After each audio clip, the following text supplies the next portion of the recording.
The Alcon foot pedal is designed to work wirelessly. It does have the ability to pull this cap off and we can put a cable on, which I'll demonstrate in a little bit, but it also connects to the system by hanging onto the back of the unit. So what I'm going to do at this point is that I'm going to disconnect the foot pedal and an error will pop up momentarily.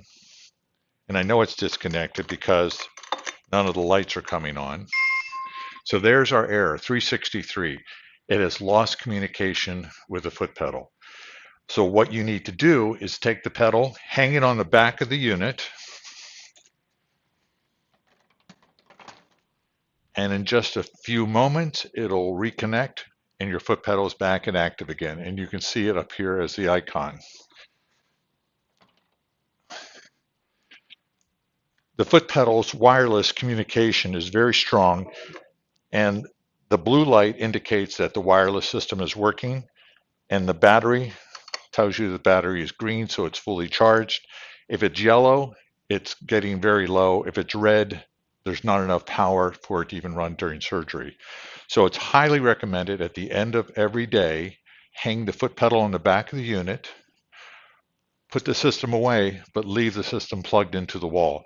That way it'll top off the foot pedal, it'll top off the internal batteries so that everything will be working for you for your next case.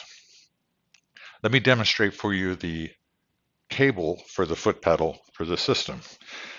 On the side of the unit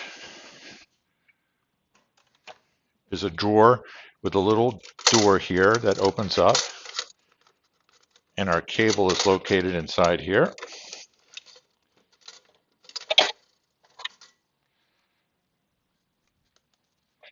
And on the front of the pedal is a cap. So we take our cord that has a red dot on it and we slide that into the opening. That connects.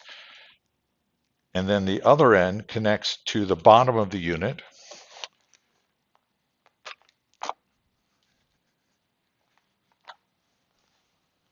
There's a little hinged rubber door. Slide it in with the arrow pointing up. And now our foot pedal is activated and it's charging at the same time. So you can see our communications working and the battery light is flashing. You can use this as a wired foot pedal during surgery with no issues. And if you remove the cable at any time, it's still going to be connected to the unit. Another problem that occurs with a foot pedal is debris will sometimes get caught, like wax cells, cotton swabs, or something will fall down the surgeon's leg, fall into this area, and then they'll collect right at the base of the pedal where the foot switch connectors are, telling it that it's in the home position. So if the foot pedal is stored like this and somebody touches this treadle, those pieces will fall and block the switches. So when the foot pedal is in the flat position ready to go and the lights are on with nobody touching anything, that tells you that the foot pedal is no longer in the home position and it will cause an error with the unit. So what you need to do is simply take the foot pedal in this position, squeeze and shake, and get any of that debris that might fall in there out from underneath that connectors. The foot pedal itself, some of the issues that we have with this are quite common.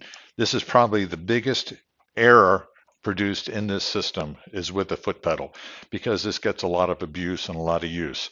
Highly recommend, if you can bag this with a nice clear plastic bag, something thin, it doesn't have to be very thick, that'll keep all the BSS, it'll keep anything from falling down into the treadle area, and you'll have a lot less issues with surgery caused by the foot pedal.